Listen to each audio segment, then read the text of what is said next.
this and that, or wearing a suit and the cute tie that we have. Most times, we even interpret being professional to be having this nice corner office. You know, the glass office where you oversee the ocean and you're on top of every other building. But in the real sense, this has nothing to do with being professional. Professionalism is actually beyond what we see. It is having our signature on every job that we do, as a realtor or otherwise. That is what being professional means. In fact, being professional means your job is not to be the best in what you do. It's to be the yardstick for measuring other people being the best. That is what being professional means. And this is what we'll be having conversation around today. Next, please. Professionalism, we've actually looked at it, and when I saw the topic, I was like, where did this person get these cardinal pillars from? Because for you to be a professional, you have to really follow these 4 pillars. The first one is ethics. You have to be ethical. If I may ask, I don't know if there's anybody who can tell me what is good and what is bad. I just need probably 3 people.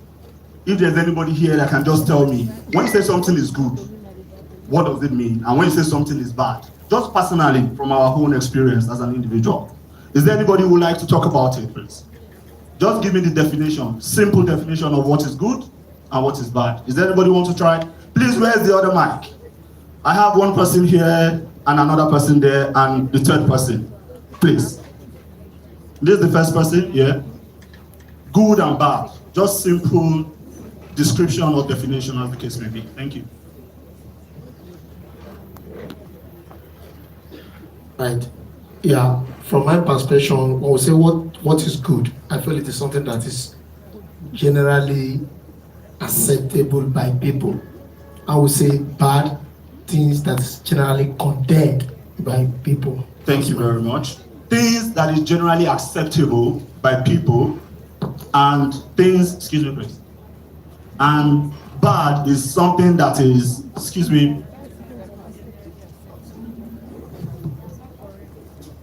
and bad is something that is, generally not acceptable by people.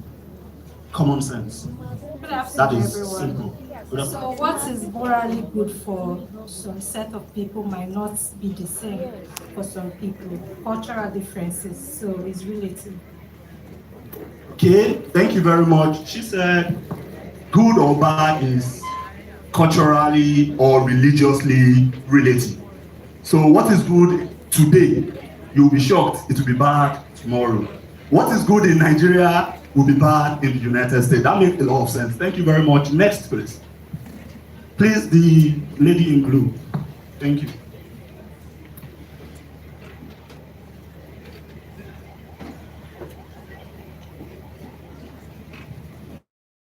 It's relative. Actually, he kind of touched the point about to make.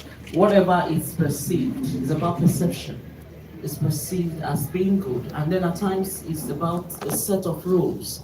When a child is growing up and you say, "Don't touch this, don't do this," it registers, it sinks in that this is not good, this is not acceptable, and maybe code of conducts that have been passed down the line, that becomes an acceptable norm. Thank you. Thank you very much. I know I have one more person that wants to talk, but actually it was that Papa that actually raised his hand first. But after him, then you speak then, so that I will not waste most of the time. We have less than 30 minutes to wrap up. I think I want to simply say what is good is what conceptually is not inflicting injury on anybody wherever you find yourself. And what is bad is what is targeting injury on a person in any location you find yourself. That's fairly okay. What is good is what harms someone, and what is bad What is good is what does not harm anybody, and what is bad is what harms someone. Okay, my name is Daniel. To me, what is good is an asset, and what is bad is actually a liability. That's just use of English. That's very okay. That means what is good is what had values, and what is bad is what takes away value. We've all spoken, well. Please, a round of applause for everyone who has spoken here today. Thank you very much. That is very smart one. But when we are talking about what is good, because what is good cannot be generalized. Whatever is good to you is actually bad to someone else. 100%. So in the real sense, generally speaking, what is good is actually what favors majority of the people. That is what we consider good. And what is bad is actually what does not favor majority of the people. It is not about it being good, because let's assume someone comes to steal your bag. To that person, that's good actually. But to you, it is bad. But if everybody starts stealing everybody's bag, it will be bad to the majority of the people. Let's talk about construction. They want to construct the road. Hundreds of millions of people will ply that road. But we have about 100 houses along that road. They are going to demolish those houses because it is only going to affect 100 people. Why the road will be useful to hundreds of millions of people in the course of using it. That makes it good. So therefore, good is what favors majority of the people. It will always be bad in someone's record. That is certain. Why what is bad is what does not favor majority of the people. And that is the basis of most legal doctrines at the end of the day. So ethics here. Someone mentioned that ethics, like good, is what is in the code of best practices or business practices. Actually, or code of conduct, as it is popularly said. For the purpose of this discussion, we will not be seeing ethics as that. In fact, ethics is not what is contained in any document. It is what we do when the law is silent. Ethics is what we do when the law is silent. It is not what we do according to the law. We should get that straight. Ethics is the alignment of our actions with our value when no one is watching. That is what ethics means. It is the alignment of our own value. Alignment of our action with our own value when no one is watching. That is ethics. As an individual, as a business, as a consultant, as a realtor, we ought to have values. Because value is what watching. I believe we all have value that drives us. We are all realtors here. The end game is to sell real estate. But what drives you? Are you being driven by the commission? In the course of the discussion here, somebody said what drives her is poverty. Like most of us, what drives us to whatever it is we are doing today is the fear of poverty. You want to hustle. That is what drives us. But can that sustain us? No. We are all hustlers. Most of us here, we are accidental business owners. You have been trying this, you have sold this, you've tried this, then you find out that real estate is doing fine, you jump on it. That we are being accidental. But for us to scale as professionals, we need to move beyond the hustle spirit. Just as an hustler, we need to move beyond that. Then we have to be deliberate business owners. And how do you become deliberate business owners? Is by following these 4 pillars of business, or we can call it career longevity. Ethics, documentation, taxes. There are 2 things that are very inevitable in life. Once you are born, you have only 2 things that you must do in life. You are certain going to die, and between you and her, you are going to pay tax. Whether you like it or not. Those are the two things that are certain in life. You will die. Whether direct or indirect, in as much as you are living, you will pay tax. This what other thing is very important that you must do before you die in life. Once you are alive, tell me something else. You have any other thing? You must eat. You must eat. And that survival is not what you do. In fact, they feed you sometimes.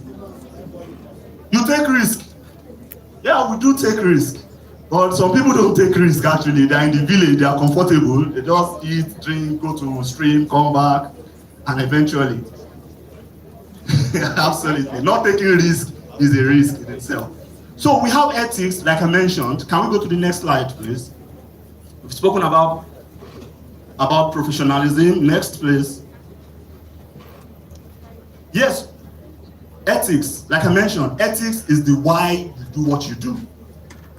We are all in the same profession. How do we do what is the reason for to build legacy? Live through the month and not do this year.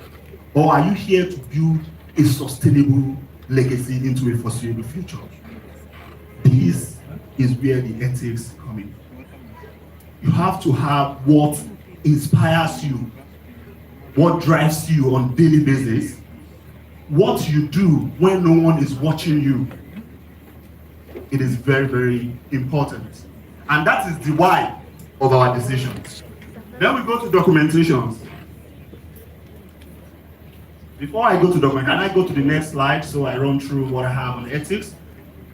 Like I've said, ethics is the alignment of your actions with your values when no one is watching, and the alignment of your career with the truth when people are watching. These are two different things. When no one is watching, you have your value. But when people are watching, are you still going to stand by the truth? Chief coach is here, and chief coach says, I want you to sell this land. But your ethics does not align with the rationale behind that land. Maybe there's a document that is still being processed, I wouldn't know. Maybe there's whatever real estate thing that needs to be done that is not yet done on that land, I wouldn't know. Will you be confident enough to stand by the truth and look at Chief Coach straight in his eyes and tell him, Oga, I understand this, but I'm not going to sell this land? That is when everyone is watching. Chief Coach is watching you and he wants you to sell. Would you still stand by the truth? Or are you just going to fall in line like every other person? Join the bandwagon and just do the sales? These are the ethical standards. Professional ethics isn't just about following the law. It is about doing the right thing when the law is silent. See, law cannot cover every aspect of life. That is why every now and then you review the law, there's amendment, because before now there's no this digital, online, social media influencer and the likes. So when it comes, the law needs to be amended to align with that. So, but the question is, when the law is silent, what do you do?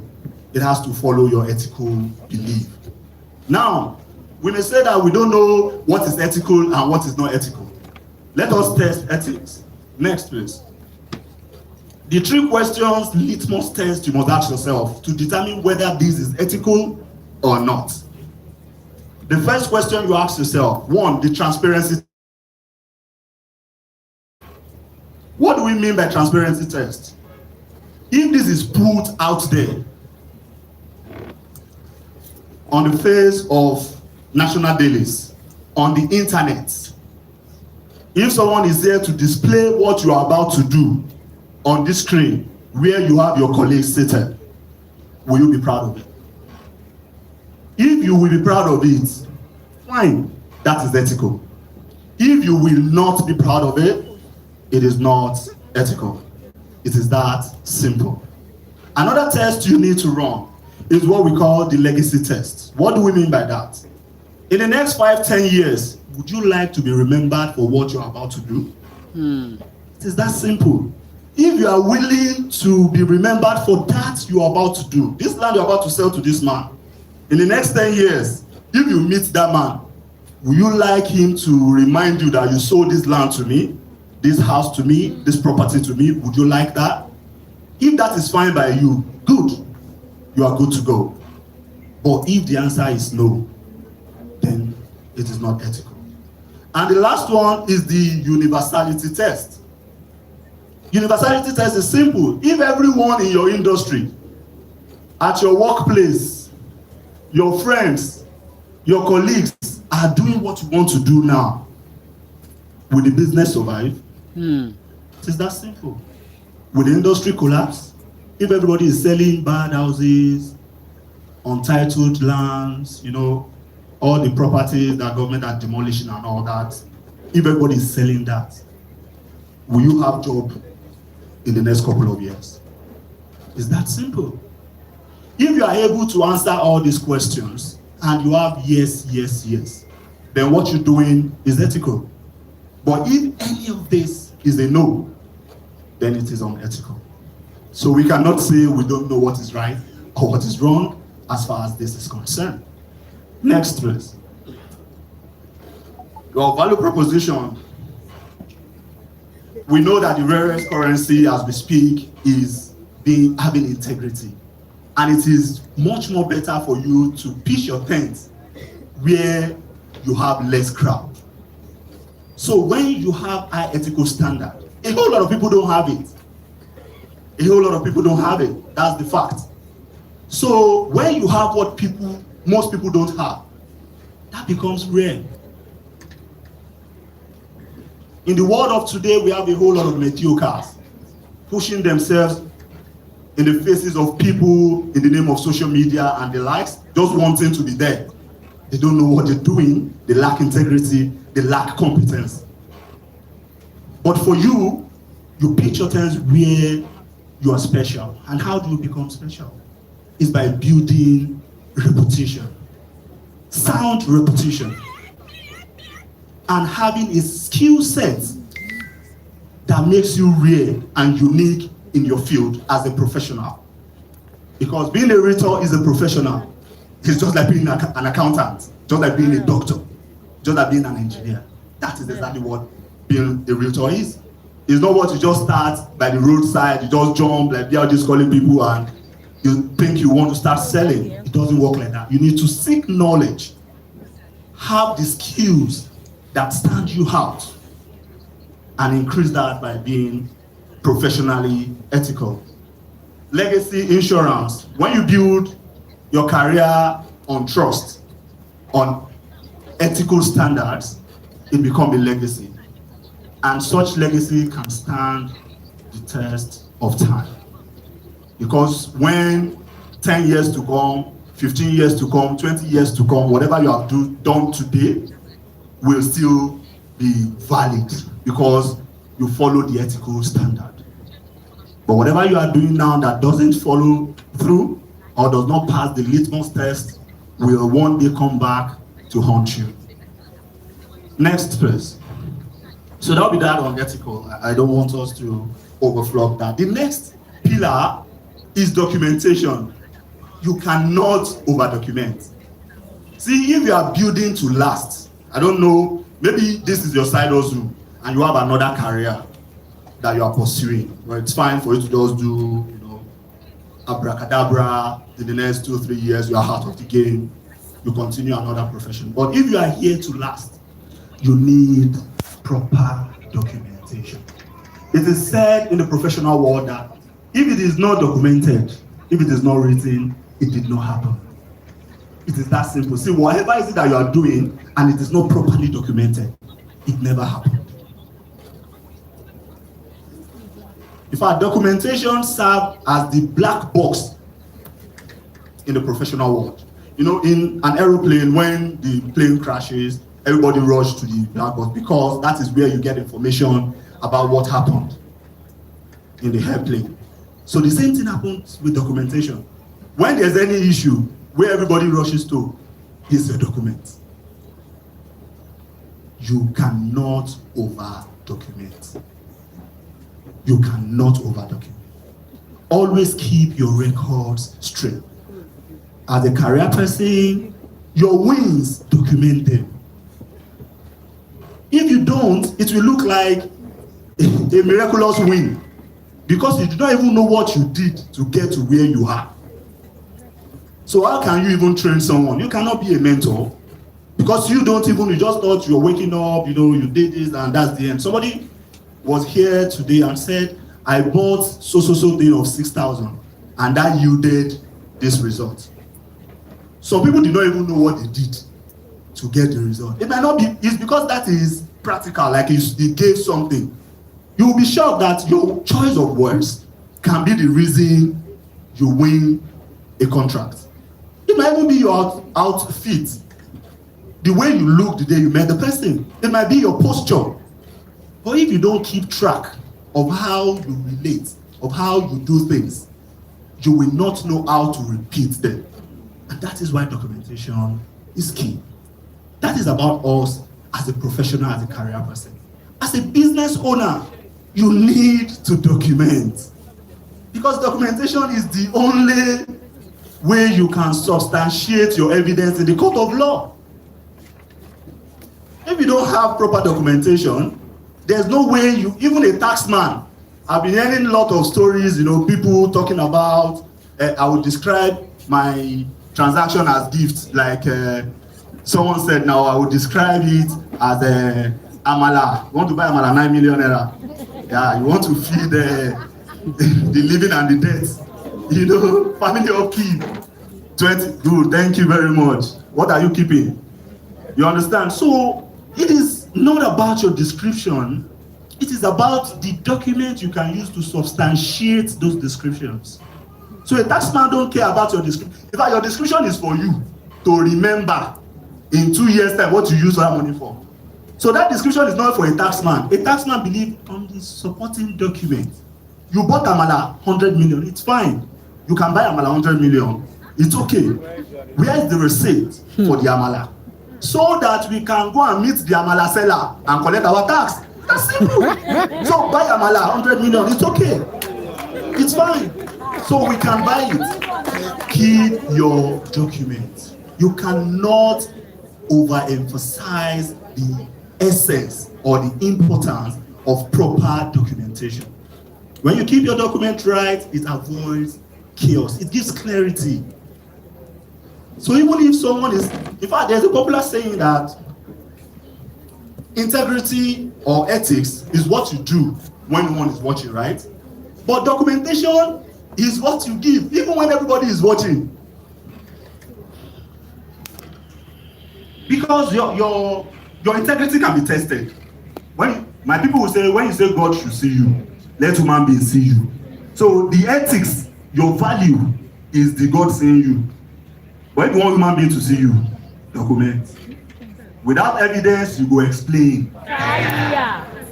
You need that evidence. It is extremely important. Because what will the auditor trace? What will the taxman? It gives room for traceability. Okay, what happened last year? How do we relate what happened last year to what happened this year? How can we use that to kind of predict what will happen next year? It is a function of proper documentation. I don't want to overflow this, but we need to keep documents. Next verse. Traceability verification.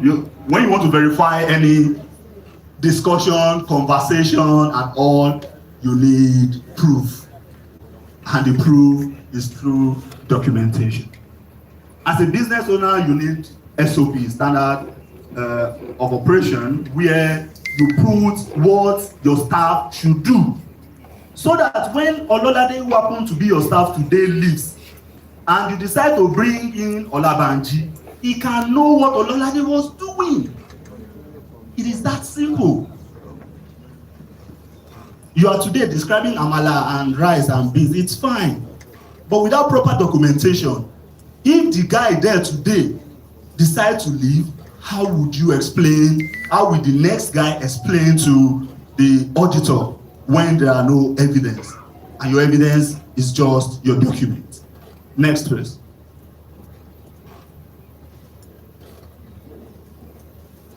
Are we here? Documentation, evidentiary weight. Yes, evidentiary weight, it shows your evidence. You don't need to explain too much. If I happen to be an accountant and I have a director, and the director is saying, Loladi, you have stolen my money. Fine, you can say that. But when I bring my proof, you cannot argue with it. It is what it is. You go to your bank statement, you check your financial statement, I show you all supporting documents. You have investors. As a business owner, you have investors. They are not there. They are not in the business with you. They don't run the business with you. What they rely on is documentation. So you need to properly document as evidentiary way. Accountability and clarity. It gives accountability. You don't need to overstress that. We need no further description or explanation on that. Knowledge transfer, like I mentioned, Ololade is here today, Omo Bolaji is here tomorrow, Olabanji is here next tomorrow. The documents remain sacrosanct. They are there, they are not living. They give, historical report on what each of them had done while in office. It's that simple. Next, please. Integrity is doing the right thing even when no one is watching. Documentation is making sure that when they do watch, the truth is indisputable. And that is what documentation does. It's that simple. Because it's only God that sees your value in your heart. But human beings don't care about your value. We care about the evidence. And that is why you need to keep your records. Next, please. Now we go straight to tax compliance. And this is where I know everyone is, So, first, before I move further, I would like us to have this ideology top of our mind that tax should not be seen as cost. Tax should be seen as the license of operation. When you see tax as cost, you want to cut it, you want to reduce it, you don't want to pay itself, you want to avoid it. But when you know that tax is important, you cannot avoid paying taxes, then what you can now think is to strategically plan on how to manage your tax. There is no problem about managing tax. It's fine. It's okay. But trying to avoid tax is a criminal offense. So top of our head, we should know this is not a cost. It is a license that you pay to government to do business. Because if you really want to do business in Nigeria and you don't have your tax clearance, nobody will do business with you. Nobody. In fact, as of today, if you do business with a company that is not registered with tax, you have a fine of ₦1 million. No, sorry, million. 5 million naira. So that's the fact. If BRG now decide to onboard a developer that does not register, did not register with the tax authority, did not present tax clearance, and the tax authority comes to you, BRG will pay 5 million naira as fine for doing business with that person. And when they get to the person too, you two do not have tax clearance, you do not register, you two will pay 5 million naira. Now imagine, even if you comply, how much will you pay? If you comply and you do the right thing, how much will you pay? But because you don't comply, you're supposed to pay 5 million naira. And that is the position of the law. As at 26th of June 2025, the President of the Federal Republic of Nigeria signed 4 bills into law. We have the Nigerian Tax Act 2025. We have the Nigerian Tax Administration Act 2025. We have the Joint Revenue Board Establishment Act 2025. And we have the Nigerian Revenue Service Establishment Act 2025. These 4 acts became effective in January 2026. The Nigerian Tax Act did not do a lot. This just helped to harmonize our taxes. We have a whole lot of nuisance taxes in Nigeria, about 60 of them, and they are in different acts. So different laws, you have the Company Income Tax Act, the Petroleum Profit Tax, the Personal Income Tax, Value Added, and the likes of them. So all these taxes were consolidated into one. That is what the Nigerian Tax Act did, and it helped to refine, put a face to the tax. So let me put it out there again that the Nigerian Tax Act did not come to increase our taxes. Actually, mostly, it actually reduced our tax liabilities. To be sincere with you, it did. But this is the problem. Now you don't have any hiding place. It's just like before now, you are supposed to pay 10 naira. And if you don't pay the 10 naira, nobody cares. Or even instead of paying 10 naira, you can pay 2 naira, you can pay 3 naira, you know? But you're supposed to pay 10. That was what happened before. Now, you are told to pay 7 naira. It has reduced, but you must pay 7 naira.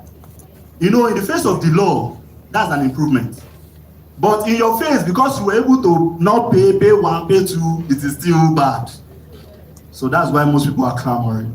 But in the real sense, the people that sat down to design the new tax act actually put a lot of human face on it. Except that the rich people, like all of you seated here, you must pay tax. So it's only the poor people that are not here that will not really pay much. So let's move so that we'll not waste most of our time. I only have a few minutes more. Next, please. Next, mindset, crippling penalties. Okay, another thing that I should mention is that despite the fact that the law now reduces our tax liabilities, it increases the penalties. So the problem is that before now, if you don't pay and you are caught, you pay penalty of 10%.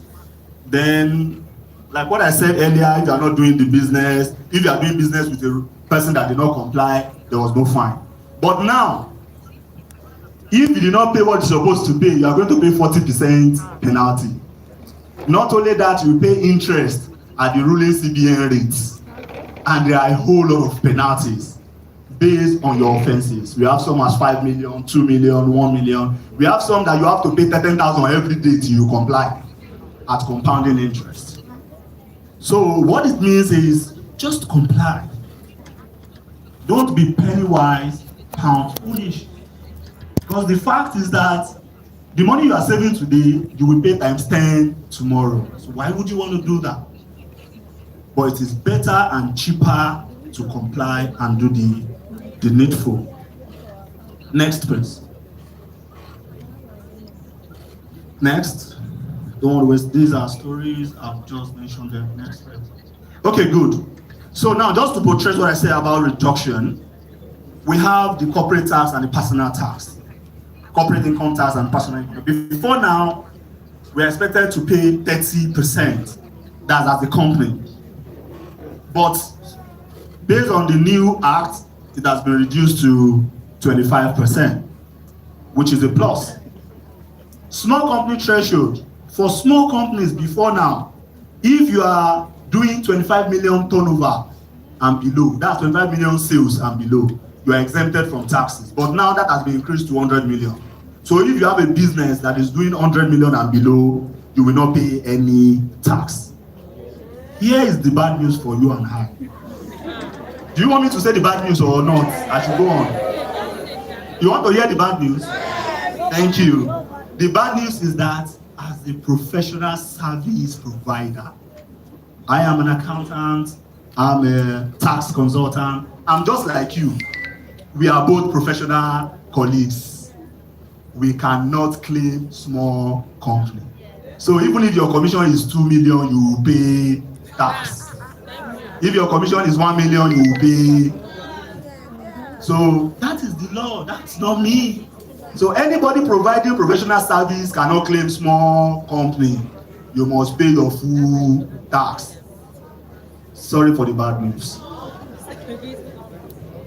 Development levy, we have a whole lot of small taxes, nuisance taxes that have been consolidated. As a company, you will now pay 4% levy in addition to the 25% CIT. Personal income tax, where most of us fall. In fact, all of us, because whether you have a company or not, you will still pay your personal income tax. So personal income tax is the tax you pay on your income personally. So if you have a company, that is on company tax. So for your personal income tax, before now we have a cap from 7% to 24%. Now it is from 15% to 25%. So now our tax is progressive. The more you make money, the more you pay. It is your choice.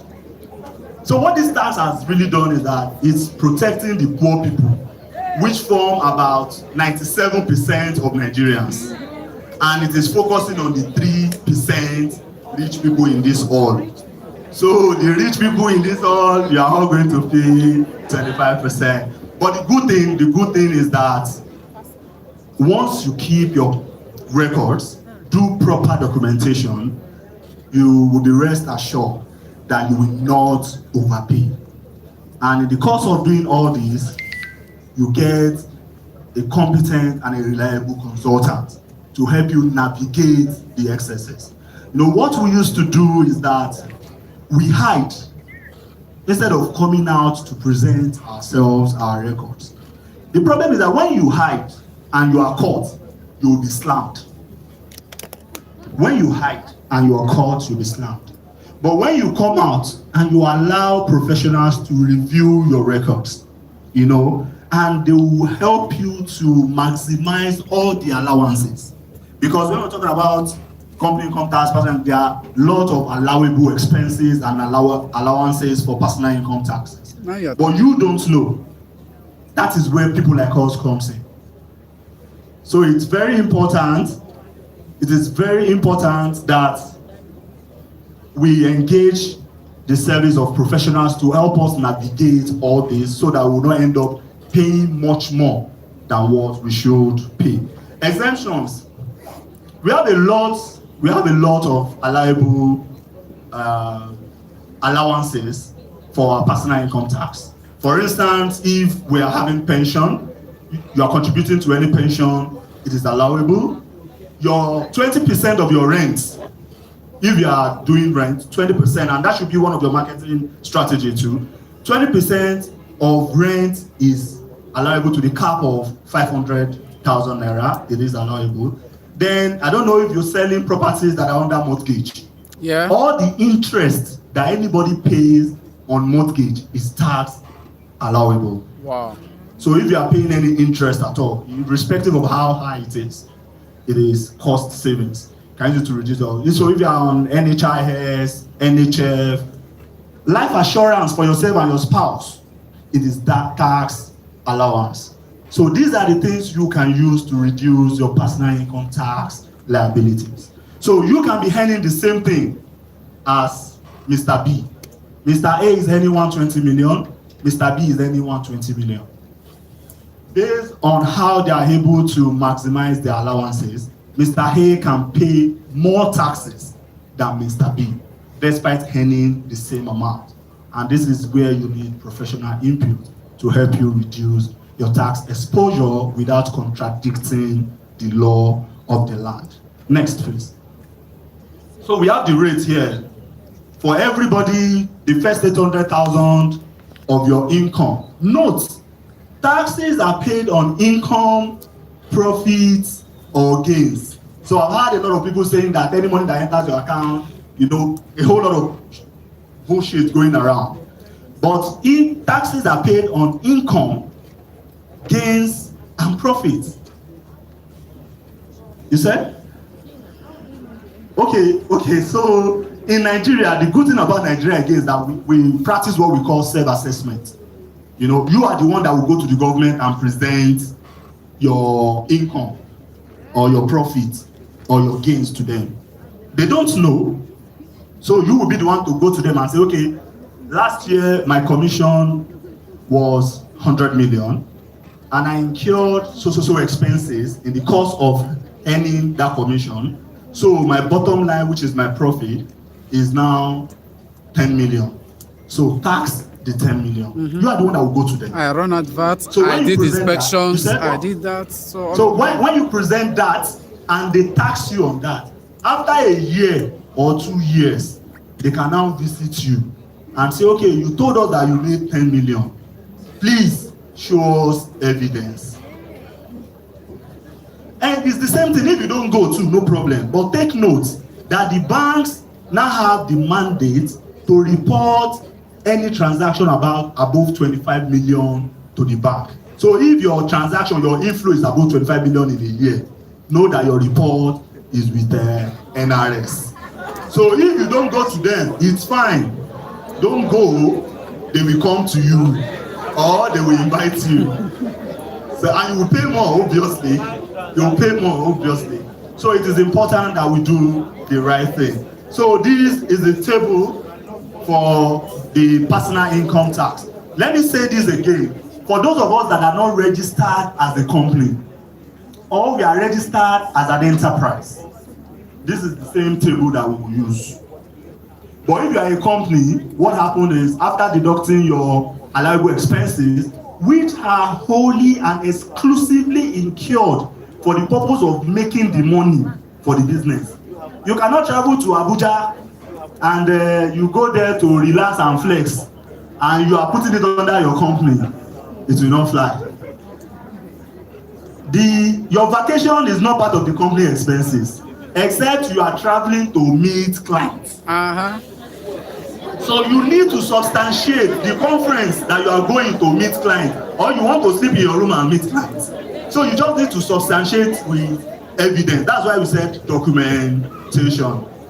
So you must just have, tax is about documentation. Once you have your evidence, it's indisputable.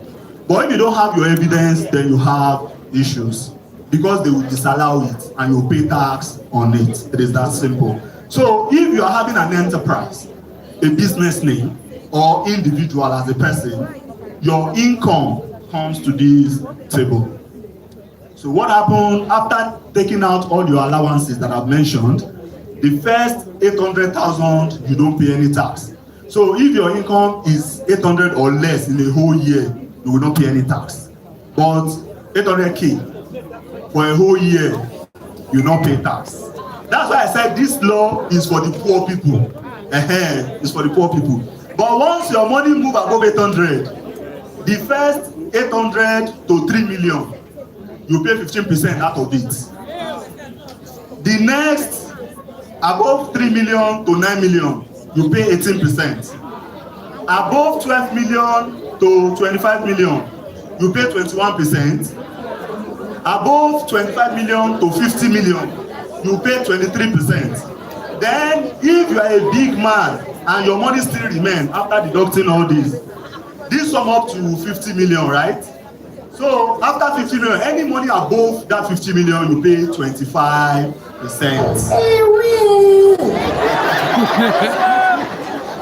So that's the personal income tax table. So let us just make an analogy. Let's assume you will have time for your question. So let's assume that your total commission, one house place, let's assume your total commission is 200 million. You are not paying tax on the whole 200 million. Probably you've done some digital adverts, you bought some things for your clients, in as much as you can substantiate with supporting documents. You cannot buy yam and rice for your own house and you are putting it under the expenses of the company. It is not. So now you have incurred all these costs and you can substantiate with evidence. From the 200 million, let's assume all the costs you incur is like 50 million. You will take out that 50 million from it.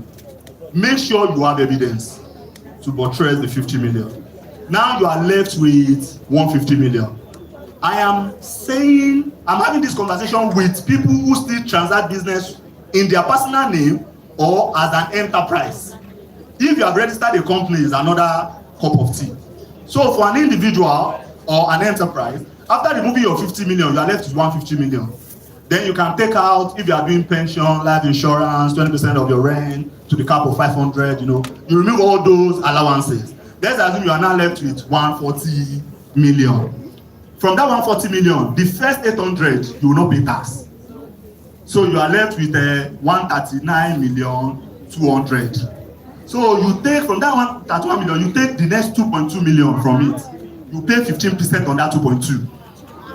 Your money is still remaining. You take 9 million from it, you pay 18% on 9 million. You take 13 million, you pay 21%.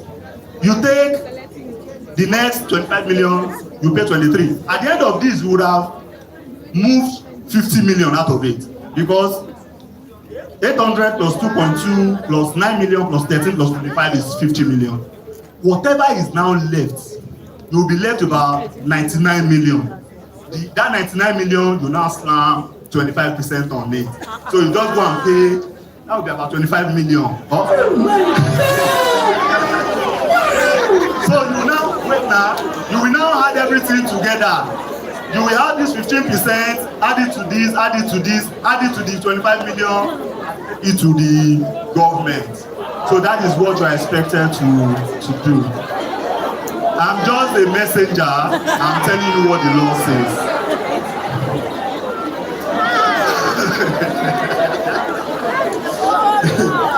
So if you need further explanation, you can always talk to us.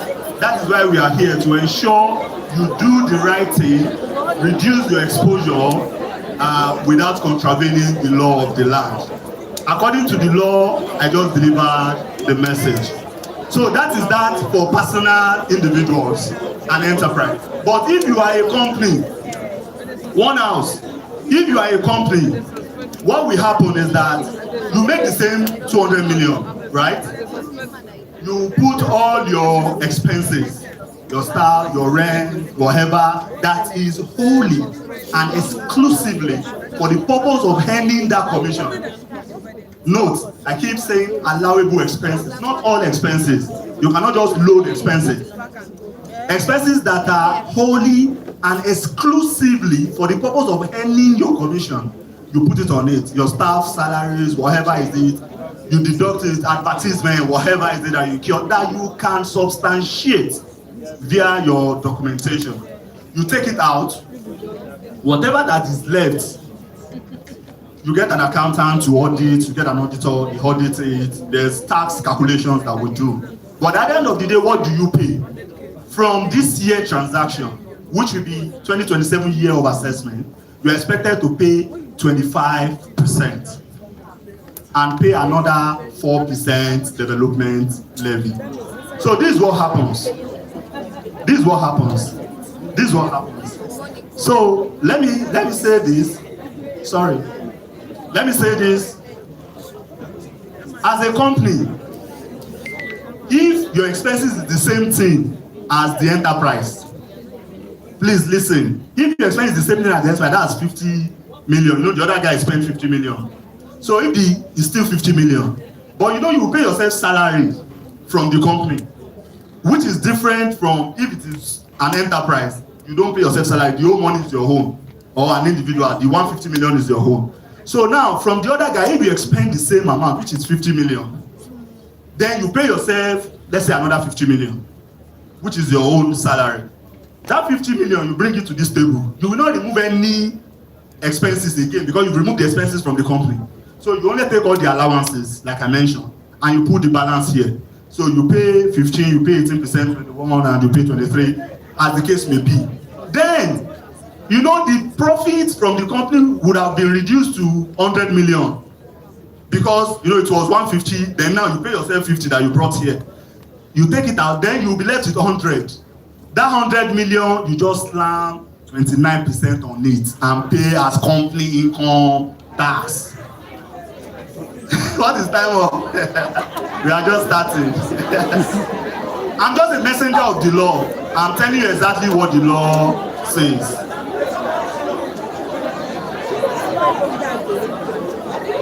No, that one is if you did. I've told you, we don't fall under 100 million. And the law is not first 100. is when your turnover is 100 million, you don't pay. If your turnover is 150 million, you pay on everything. Nobody will take out any 100 though. Please take note.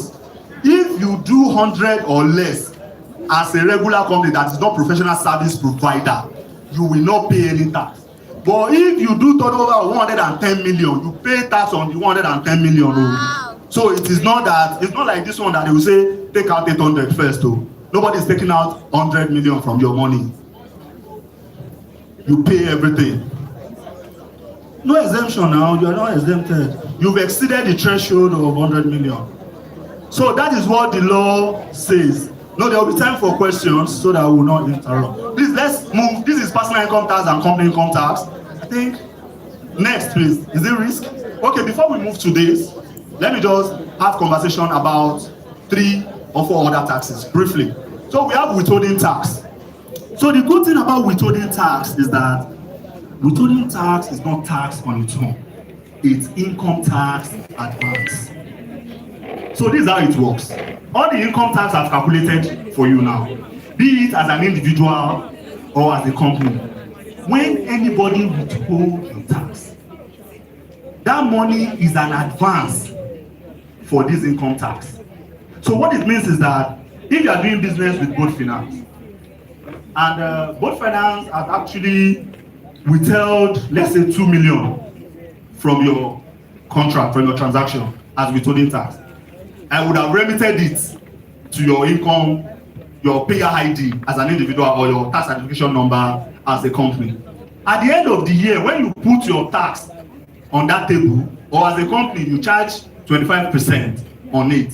Whatever is it that you ought to pay, let's assume you're now supposed to pay 2.5 million. And everybody that has deducted your withholding tax now sum up to, let's say, 2 million, right? What you just need to do at the end of the year is to tell government or the tax authorities, they have already deposited 2 million for you. I'm supposed to pay 2.5. Take your balance of 500,000. Chicken out. So you can see that is not really tax. It is just advance payment for your income tax. BRG, thank you. In a situation whereby they have even taken out, let's say 3 million from your money, like everybody that you have done business with, they have taken about 3 million. And at the end of the year, your personal income tax or your company income tax is now 2 million. What you just need to do is to, thank you, is to say that, okay, I have 2.5 million with you. Now my liability is 2 million. Take out that 2 million, the remaining 500,000, I will carry it over to next year. So you have your tax credit. So withholding tax is not really tax in itself. It's just an income tax advance, which you are supposed to use. Kindly note, as a professional service provider, your withholding tax rate is 5%. So they are supposed to take 5% from your commission and remit it on your behalf. So that is the rate, and that is what should be done. Note again, if you do not provide your tax identification number as a company or your payer ID as an individual, the withholding tax will be doubled. So instead of taking 5% from you, they will take 10%. And the bad thing is that because you don't have a tax ID, that 10% will not even be remitted for you. Because you don't have any ID, it will just be given for free to the government. So you need to register. The why government did that was because normally if we charge you withholding tax, you are supposed to come at the end of the year and file. But because you don't have a document, they believe that you will not come back. So they said, okay, if you are not going to come back, let us just pay ×2. So whether you come or you don't come, we are not going to lose. So that is the implication. So it is advisable for us to file, to register with the tax authority. So the first thing we should do after leaving here is to register first. Is to register first and get your tax identification number. So that is that on withholding tax. Another one we'll talk about is value-added tax.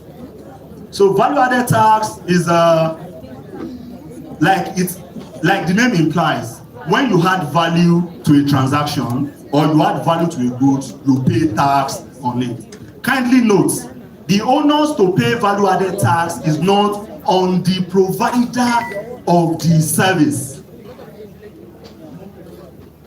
it is on the beneficiary of the service. So what that simply means is that as a realtor, you are providing service to someone. The onus to pay VAT is on the person you are providing for, not on you. But you have the obligation to collect and remit as a corporate individual. So if you are dealing with developers or BRG as an individual, you are not a tax agent. So you don't have right to charge VAT. So it is only the corporate clients. It's only the corporate individuals. If you are dealing with the developer or your brokerage firm as a company, then you must charge VAT on your commission. Then you will collect and remit. It is extremely important. The last one we're talking about is capital gain tax. Capital gain tax, we still have luxury property tax. So these are, well, let's say capital gain tax. Capital gain tax is tax that is paid on the gain on disposal of fixed asset. I also leave, please. On disposal of fixed asset. We need to round up, sir. We'll do just that. We'll have opportunity for questions. Okay, I'll leave immediately. So the capital gain tax is the tax you pay on the gain of an asset. So when you dispose an asset, you pay that. You need to advise your client. Going forward, it is advisable to hold. When you dispose an asset, yes, you pay capital gain tax. So, and the capital gain tax as a company, you pay 30%. As an individual, you take it to the table that we have here. So you advise your client to rather hold, because it's better to hold your assets. You know, it keeps appreciating, because once you want to sell, you have to pay the capital gain tax. So that would be that about tax. All right. Thank you very much. A round of applause for Alaji Ololade. After everything he explained to you, you're not clapping for him. If you like, keep putting gifts in your description. Anamala. And family upkeep. You remember he said the description is for you to remember what you spent on. It will not deter the taxman from taking his tax. All right, so we'll take more testimonials at this moment. I would like to call on Mr. Ichaba Abraham, next rated BRG Realtor 2025, to give his testimonial. Thank you.